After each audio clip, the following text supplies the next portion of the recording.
a nossa companheira Helena, falando sobre o tema que a Maura já nos adiantou, Flor de Nazaré. Helena, nossas boas-vindas.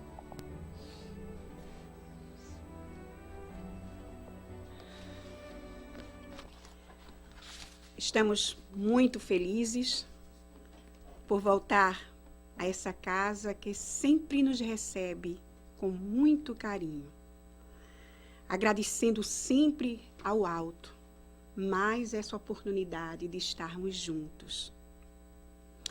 E nesse momento, gostaríamos de rogar a Maria, a linda flor de Nazaré, que nos ampare em seu amor maternal.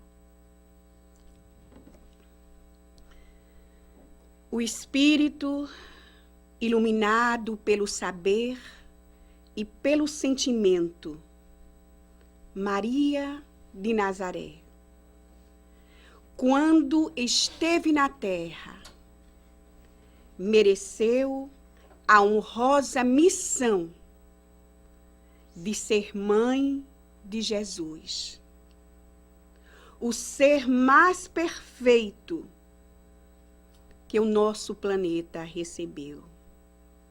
Ele que veio para trazer a boa nova entre todas as criaturas.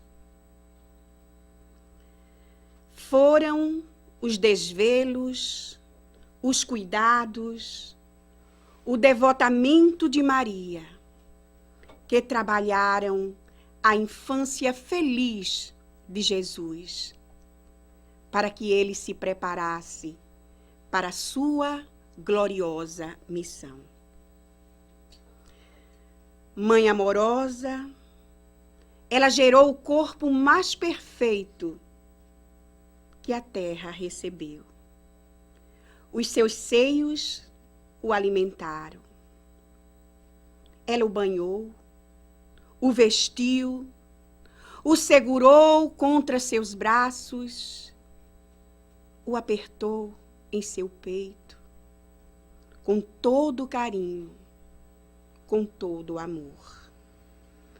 Em sua homenagem, o desvelo maternal se transformou em amor santificado.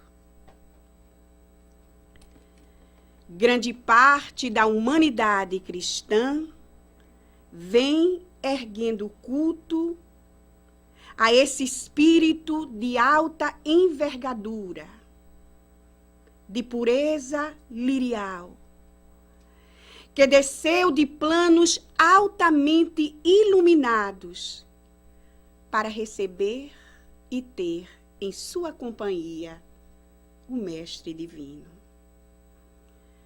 Nós vamos trazer um pouco da vida de Maria de Nazaré. E achamos importante destacar que o nosso estudo tem como base o livro Maria de Nazaré, ditado pelo Espírito Miramês ao médium João Nunes Maia. Maria foi o anjo que se revestiu de carne na terra.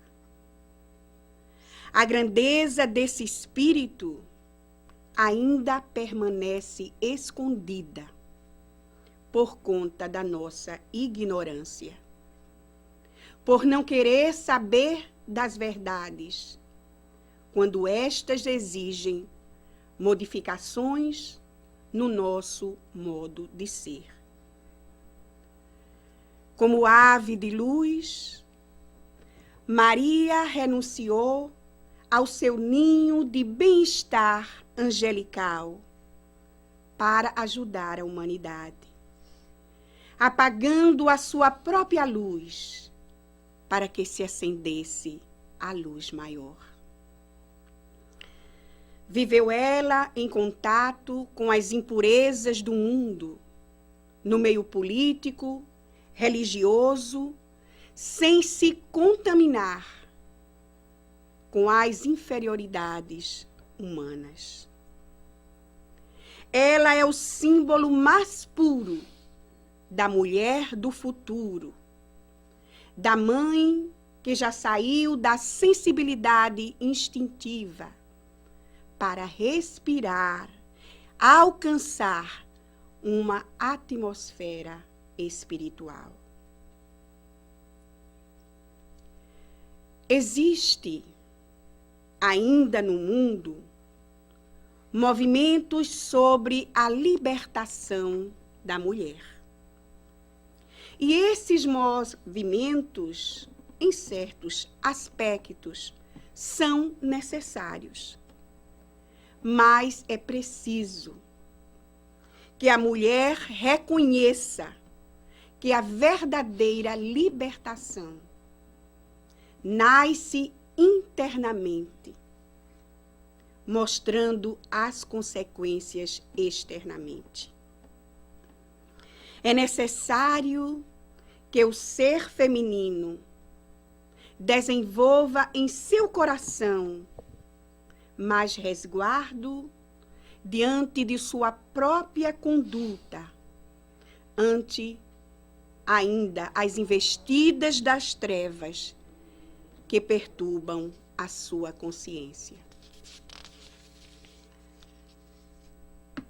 Desceu Maria aos fluidos da carne, cândida entre todas as mulheres. Flor de luz que perfumou a terra, escondeu ela a própria sabedoria. Sabedoria esta que já detinha de outras épocas. Ela veio das paragens celestes, por misericórdia divina, para ajudar na fraternidade pura. Junto com ela, outros companheiros do plano onde ela vivia vieram organizar o ambiente da atmosfera da Terra, para que o Rei de todos nós, o pastor da humanidade, pudesse descer. Assim, vejam bem, antes mesmo de tomar o corpo físico, ela já trabalhava com espíritos adiantados, saneando a terra para a vinda do Cristo cósmico. Houve toda uma preparação no mundo espiritual, na região da Galileia. Tudo isso para a chegada do anunciado Messias. A ordem era convergir todas as forças do bem para Nazaré, já que o povo desta região era feliz e também místico. O ambiente ali era espiritualizado. Os templos sempre estavam cheios e os sacerdotes muito mais inspirados. Foi nesse ambiente que Maria, antes de reencarnar, se preparou para receber Jesus.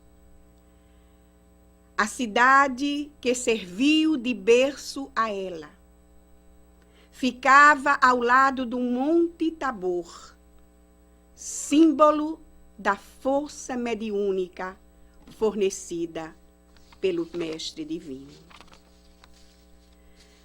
Nazaré estava situada no lindo vale, onde se cultivava figueiras e oliveiras.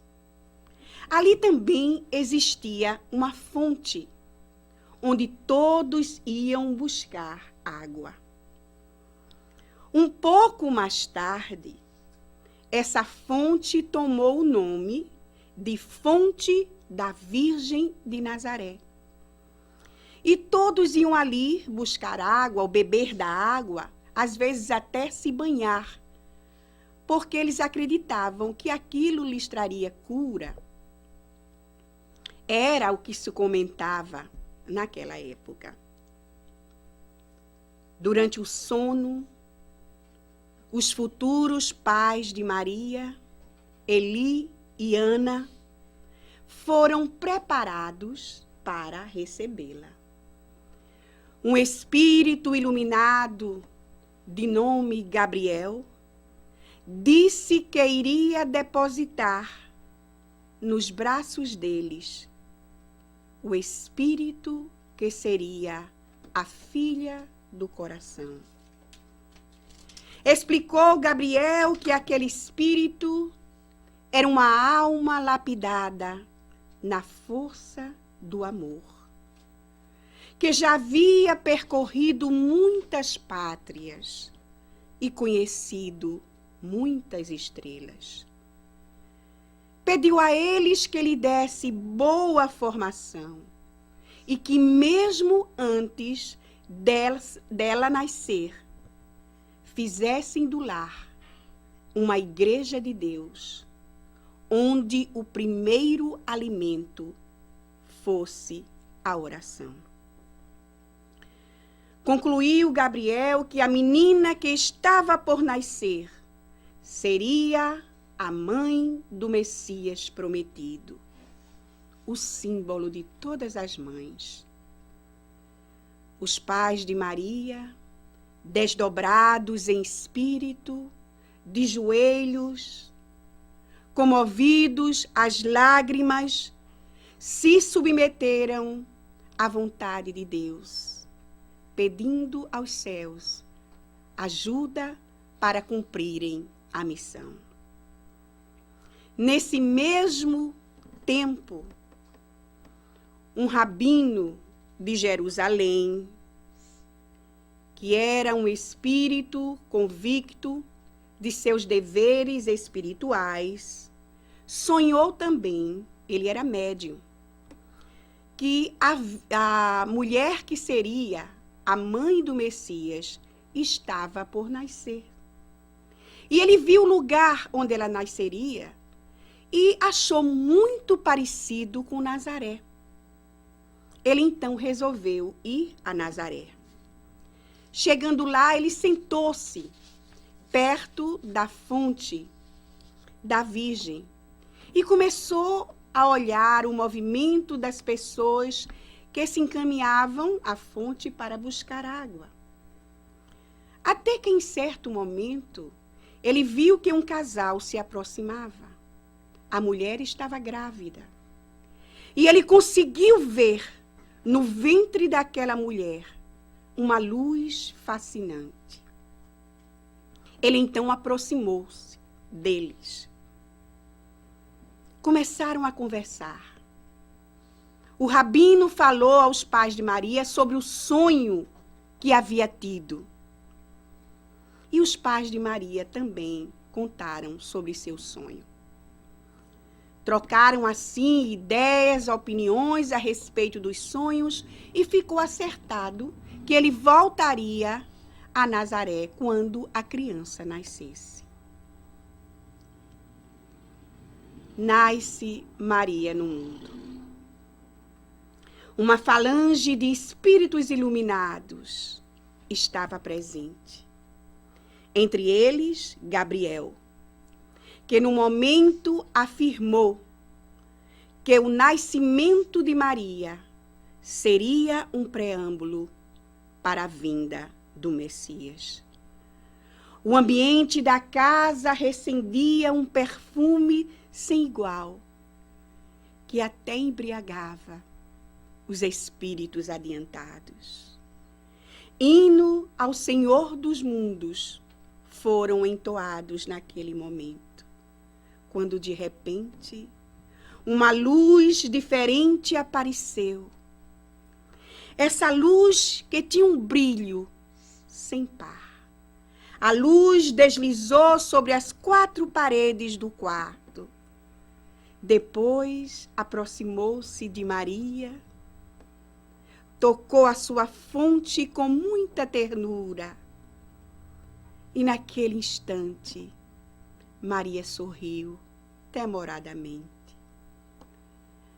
Os espíritos ali presentes ajoelharam-se humildemente, pois eles não esperavam aquela visita tão ilustre, junto àquela que teria a missão de abrir caminho que deveria nortear todas as mulheres do mundo.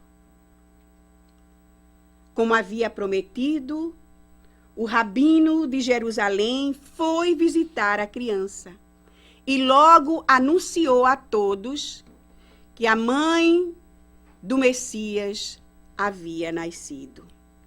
A casa de Eli e Ana estava sempre cheia. Todos queriam conhecer a menina que abrigaria em seus braços o Senhor do mundo. E numa noite, com a casa cheia de amigos, o pai de Maria, Eli, convocou a todos a ajudar os sofredores, os necessitados, os doentes daquela região. Ele falou que vinha pedindo a Deus ajuda para realizar esse trabalho. E a partir daí, a pequena Nazaré se uniu no trabalho fraterno. Maria crescia em tamanho e desabrochava em virtudes. Parecia uma flor, exalando o perfume de sua personalidade distinta. Completara 7 anos e já era famosa pelas notícias. Sua casa sempre cheia.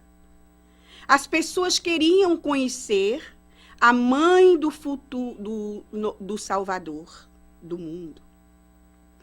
E mesmo aqueles que duvidavam disso admiravam a menina pela sua candura, pela marca do amor que fluía do seu coração. Mas, em Jerusalém, os doutores da lei se dividiam na crença.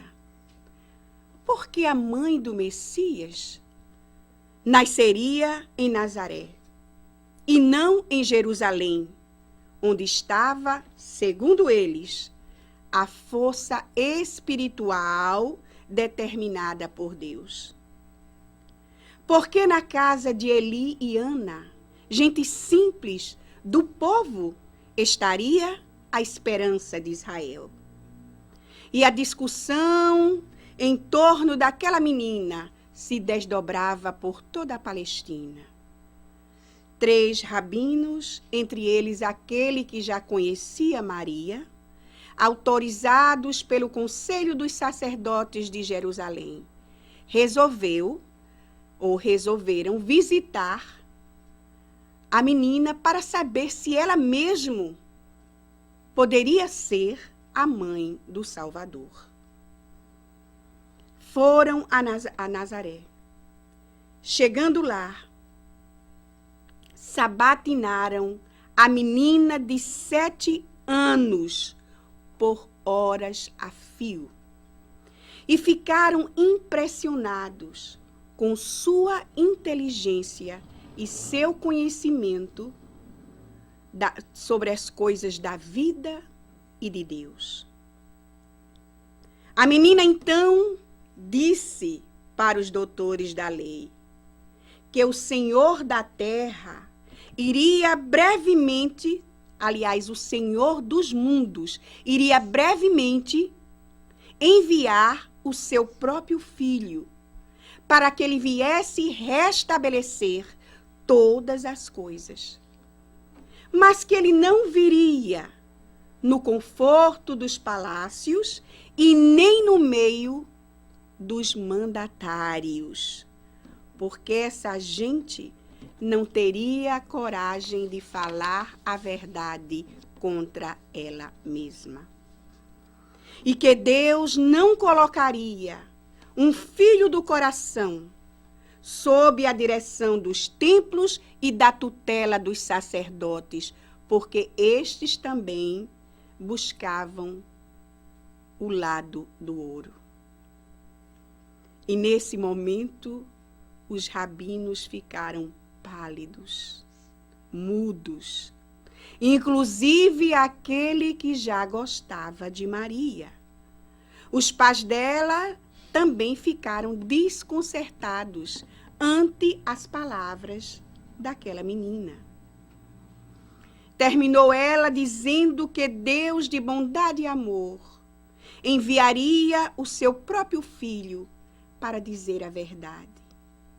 E mesmo que essa verdade lhe custasse a vida, ele a daria em sacrifício. Que o Messias viria ensinar o amor a todas as criaturas. Então o rabino, que já conhecia Maria, que gostava dela, aproximou-se da menina, abraçou-a e disse: eu estou muito agradecido pela oportunidade que Deus me deu de poder falar com um de seus anjos. Agora tenho a certeza de que tu estás com a missão de trazer o Messias ao mundo. E a menina então diz para ele: a minha missão é a mesma de todas as mulheres do mundo. Elas são sagradas no seu ideal de educar os homens. E os rabinos, naquele momento, logo constataram que se eles não tinham força moral para discutir com aquela criança de 7 anos de idade, o que pensar do Messias, que seria o instrumento de Deus para ensinar aos homens. Os sacerdotes voltaram para Jerusalém e lá falaram tudo o que ouviram daquela menina. Mas a discussão se Maria seria mesmo a mãe do Salvador continuava. E eles então decidiram trazê-la para perto deles, pois assim poderiam controlá-la e estudá-la mais. Maria foi para Jerusalém e ficou no Templo das Virgens, onde seria preparada com outras meninas da mesma idade que ela, para que no futuro se tornasse uma sacerdotisa. Os pais de Maria aceitaram a decisão dos sacerdotes por acharem que era vontade de Deus. Maria foi para o templo com um pouco mais de 8 anos de idade e ficou lá até os 13. Junto com outras mocinhas, ela estava sendo orientada pela sacerdotisa de nome Eliseva, que muito admirava a coragem daquela menina, principalmente quando ela ia contra os conceitos arcaicos dos hebreus e dava novas interpretações aos textos sagrados. Achamos importante, nesse momento, abrirmos um parêntese aqui, porque alguns escritores religiosos colocam Maria como uma simples camponesa, sem instrução e sem compreensão de sua missão na terra. Como se enganam! Quanto equívoco! Nós sabemos, nós estudamos que o Espiritismo é a doutrina da razão.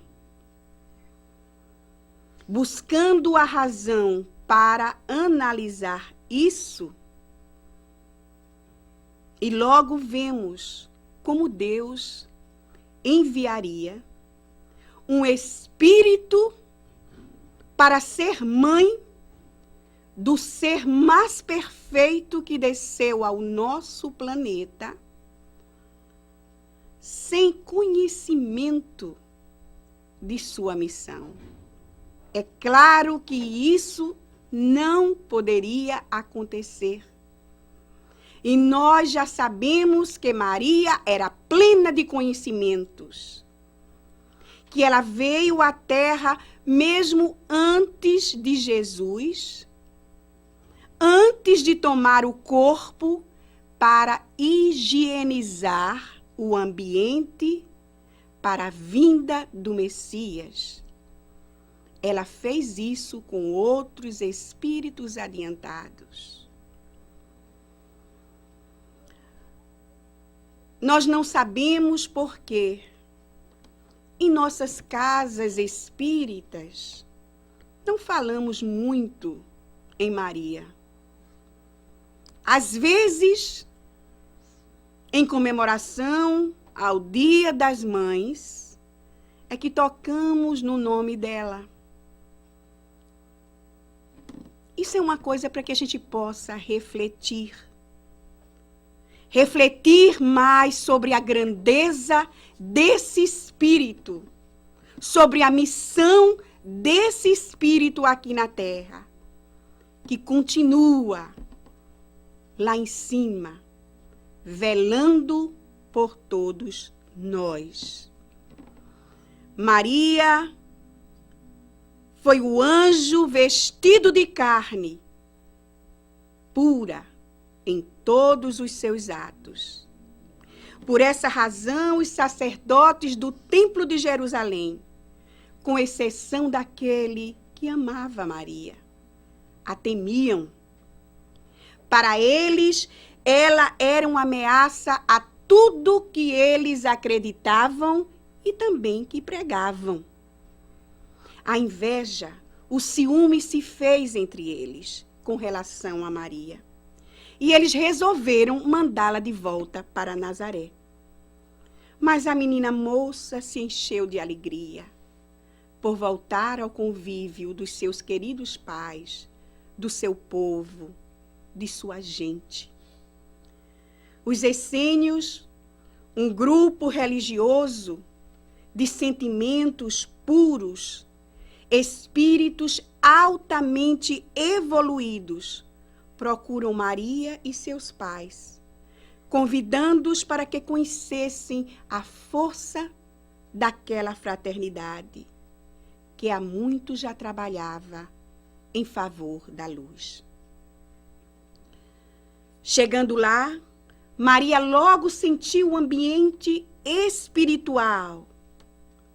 Aquela congregação só tinha uma razão de existir: abrir veredas para o Messias que havia de vir. Maria encontrou naquelas criaturas a continuação do seu próprio lar. Mas em Jerusalém, os sacerdotes continuavam a temer Maria e as suas verdades. Depois de uma reunião do conselho, decidiram que ela teria que casar. E como ela ainda estava sob a tutela do templo, eles escolheriam o marido para ela. A ideia era que Maria casada deixaria de ser virgem e assim não poderia ser a mãe de Jesus, já que as profecias falavam numa virgem. Levaram a decisão para os pais de Maria e até a amaldiçoaram iriam amaldiçoá-la se ela não aceitasse, justificando eles que Deus assim o queria. O marido escolhido foi José ben Jacob, carpinteiro que provinha da linhagem de Davi. Muito mais velho que Maria, José frequentava o Templo de Jerusalém, onde ali fazia alguns trabalhos de carpintaria. Mas ele também frequentava a fraternidade dos essênios. E foi ali que ele conheceu Maria, antes mesmo de saber que ela seria a sua esposa. A cerimônia do casamento ocorreu no Templo de Jerusalém, com todo alarde, da maneira como os sacerdotes queriam. Maria permaneceu muda durante todo o tempo. E José não sabia o que pensar. Ele sentia que não estava tendo controle sobre sua vida.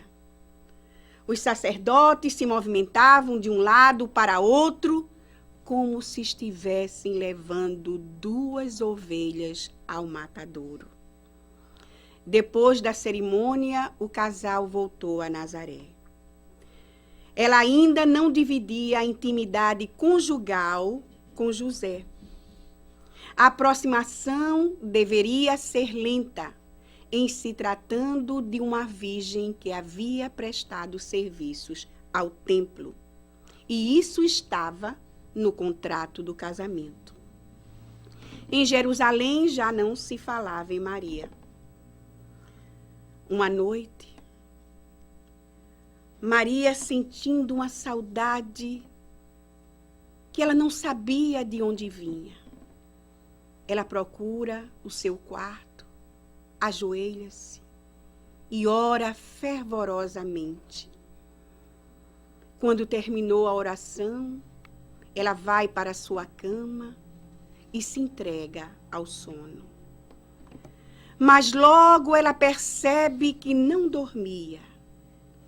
Ela viu sua personalidade dividida. Mãos angelicais ajudavam-na a sair do túnel da carne. Os seus olhos espirituais vislumbraram 3 estrelas reluzentes.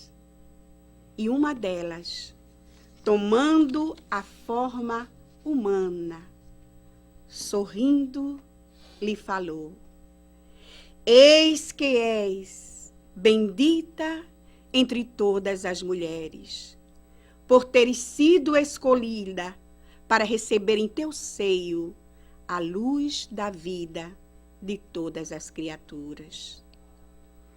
Serás o símbolo de todas as mães e guia de todas elas naquilo que existe de mais sagrado na natureza humana: dar a luz.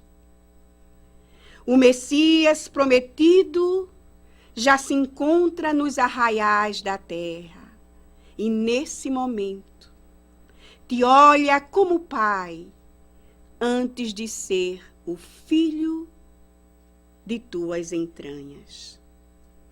Faz do teu amor a forma indispensável de proteção para ti e do teu filho amado. Estaremos sempre contigo. Maria desfez-se em pranto de emoções elevadas. O Espírito, em forma de estrela, sorriu para Maria e desapareceu como por encanto. As luzes de Deus foram então procurar José, o marido de Maria. Ele não conseguia vê-los. Fluidos então cobriram a cabeça do marido de Maria e ele adormeceu.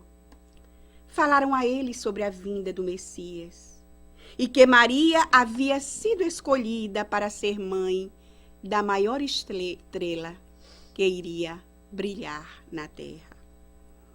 O Espírito pediu a José que ele doasse amor à esposa, que procurasse ser bom companheiro para ela, que disciplinasse os impulsos e lembrasse sempre da justiça e da caridade.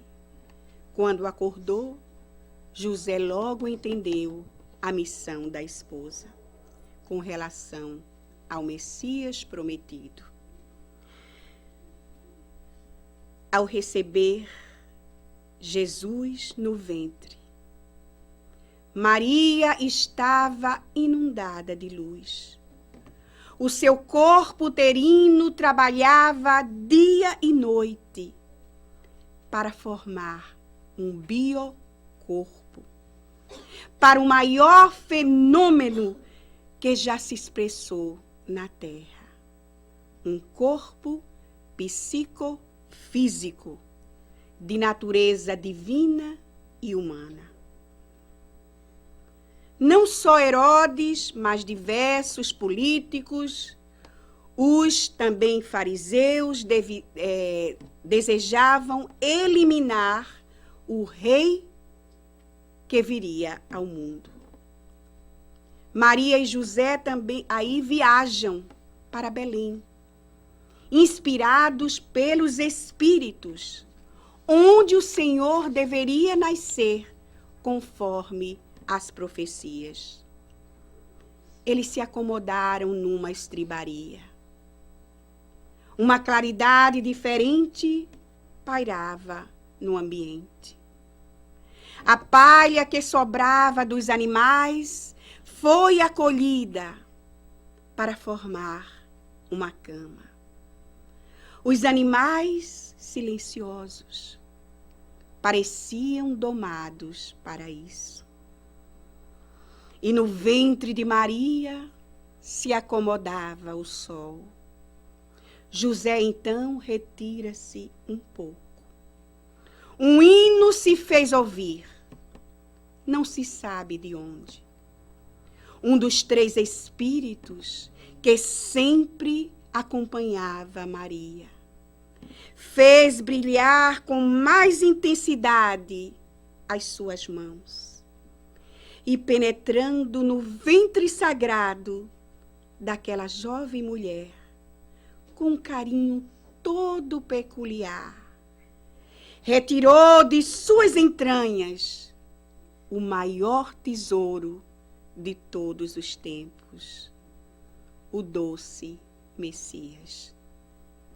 Nos diz o espírito miramês, autor do livro em que baseamos o nosso estudo, que poderia se dizer que o parto de Maria foi a primeira cesariana feita por mãos angelicais e por processos espirituais que ainda escapa aos sentidos humanos.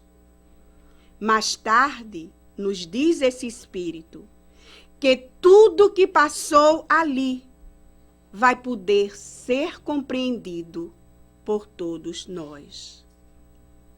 A criança chorou.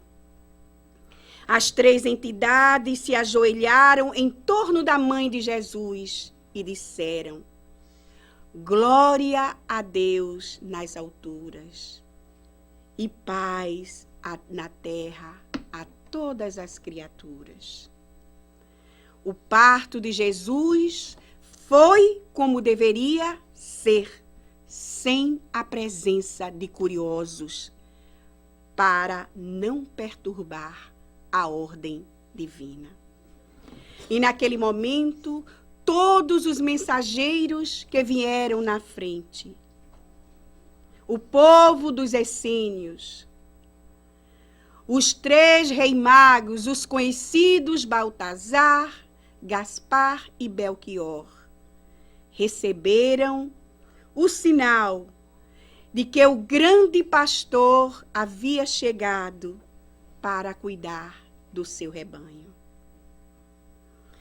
Uma falange de espíritos iluminados se reuniram para adorar o grande Senhor da humanidade. A maior festa estava acontecendo nos céus, sem que o povo indiferente da terra percebesse. A pedido dos sacerdotes, Maria leva Jesus recém-nascido ao templo de Jerusalém. E eles, como sempre faziam, questionaram se Jesus seria mesmo o Messias, só por ter nascido em berço pobre. E Maria, mais uma vez, enfrenta a ironia e a incompreensão dos doutores da lei. Mas ela contestou a todos, defendendo o filho com firmeza e serenidade, colocando as palavras certas, sempre impressionando os sacerdotes. O menino crescia com o brilho de um enviado de Deus.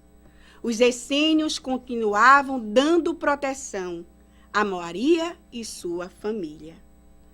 Jesus, já com 12 anos de idade, impressionava com sua inteligência e bondade.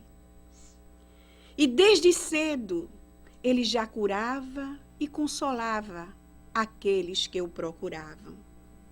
José trabalhava e, por vezes, o menino o ajudava. Levado ao templo de Jerusalém, por ocasião da Páscoa, ele impressionou os mesmos doutores da lei com sua sabedoria e magnetismo.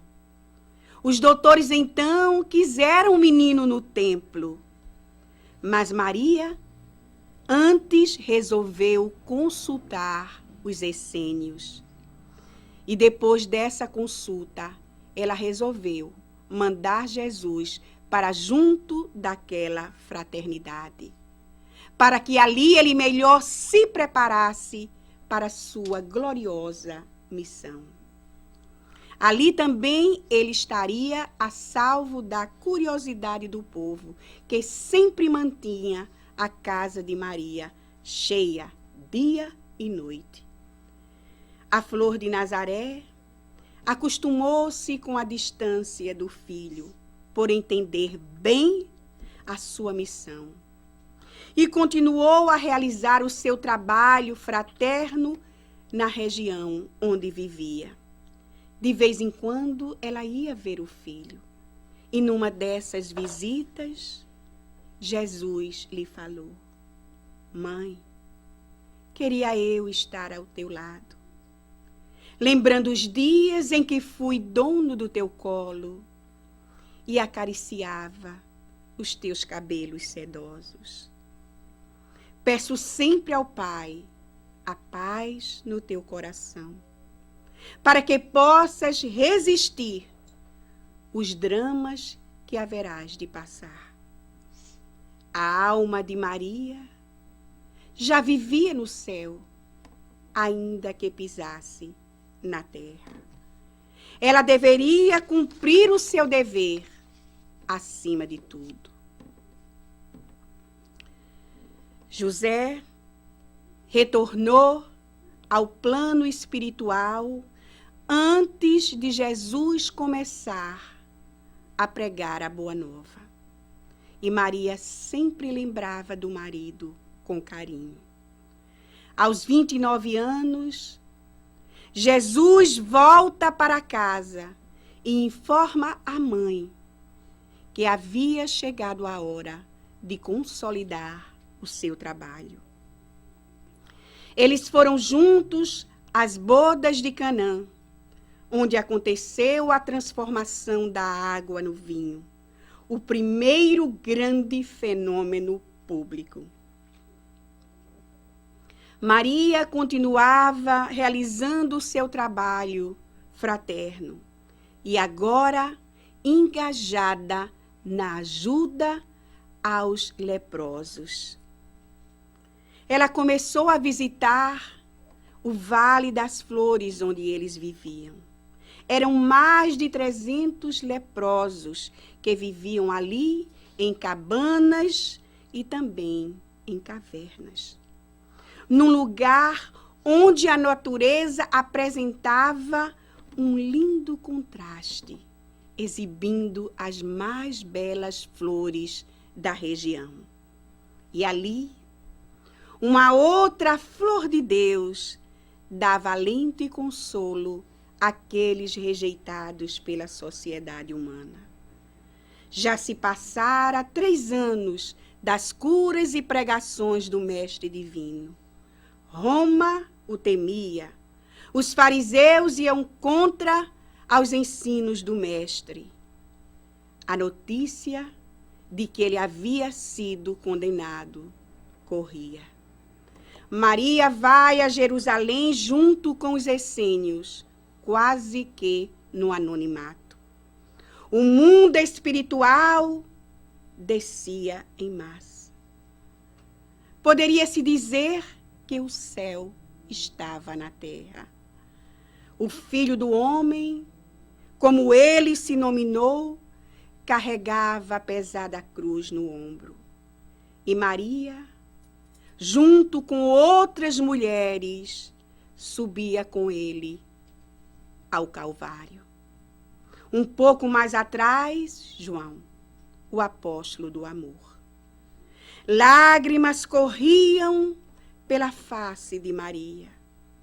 E num determinado momento, o mestre, olhando para ela, com a ternura de filho, por instantes, saiu do corpo, foi até ela e abraçou. E naquele abraço ele disse: Mãe, deixa que se faça a vontade de Deus. Ele beijou a face da mãe em espírito. Naquele momento, João apoiou com firmeza o braço de Maria.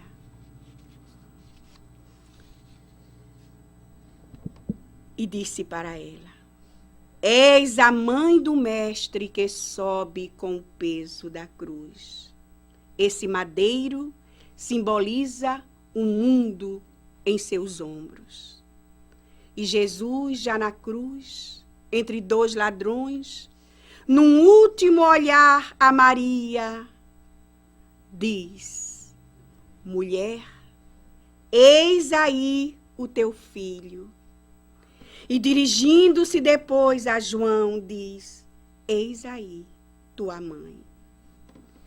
E depois disso, deu o brado de libertação que comoveu terra e céus. Maria desce do Calvário apoiada por João.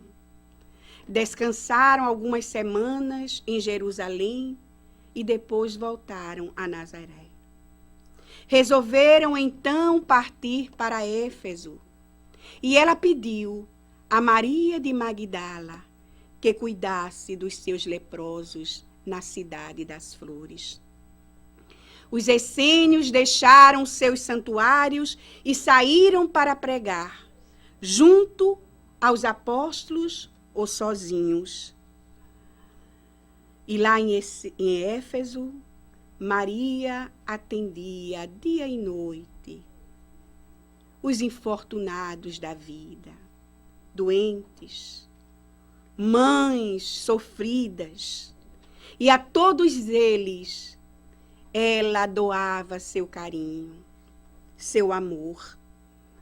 João saía para pregar em diversos lugares, mas sempre voltava a casa para assistir aquela flor mulher que perfumava a Palestina com sua vida. Passara-se o tempo e certo dia Maria lembrava muito o filho amado. Ela conseguia ver naquele momento todo o passado pelas telas da lembrança. Um velhinho, então, entra em sua casa, mas com muita dificuldade. E ela quis se levantar da cama onde estava para ajudá-lo. Mas seu espírito já não atendia mais o corpo. A lembrança do filho, então, se fez mais forte. Ela sentia um perfume diferente, uma fragrância que ela só conseguia sentir quando estava perto do filho amado. Ela então pega as mãos do ancião e as beija. E naquele momento ela pôde ver em suas mãos os sinais da cruz. Ela então olha os pés e vê os mesmos sinais. Ergue a vista e certifica-se que era Jesus que ali estava.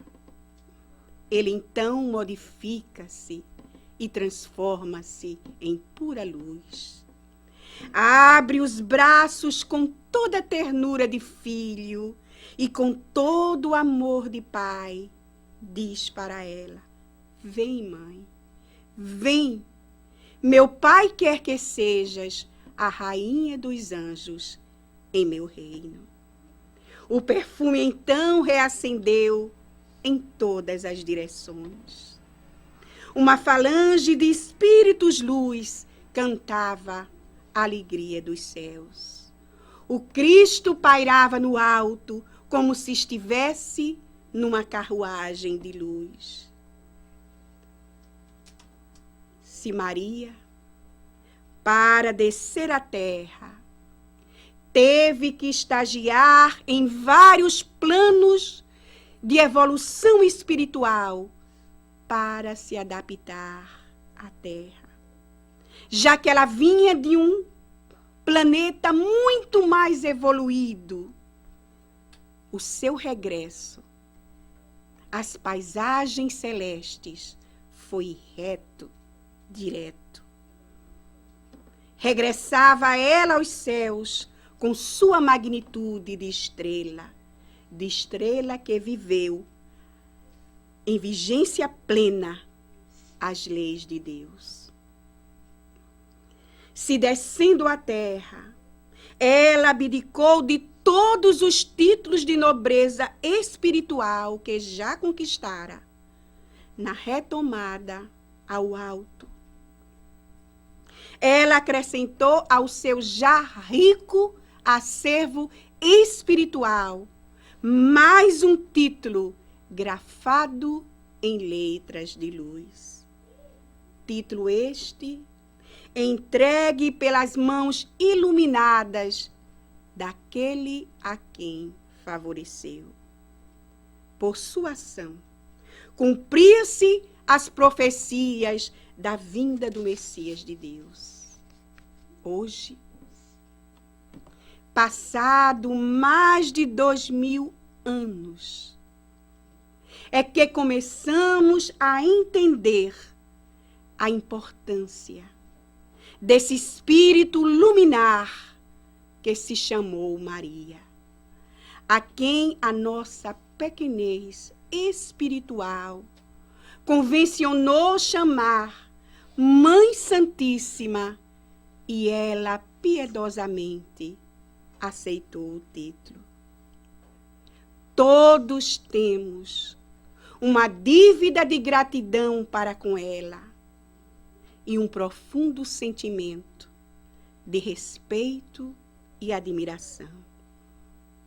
O que santificou Maria aos olhos da humanidade não foi o seu estado físico, mas a pureza de sua alma, a sua virgindade de maus sentimentos. Ela se fez senhora de todas nós, pela grandeza espiritual, pela angelitude de suas ideias. Maria viveu aqui sem pensamentos contrários ao bem. Ela é chama universal, que ainda sustenta as criaturas no nosso mundo. Nós vamos terminando, agradecendo a Deus a oportunidade de conhecer mais profundamente a vida da bendita entre as mulheres.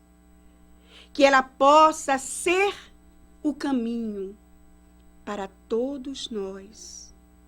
Que possamos segui-la, imitá-la em seus valores espirituais.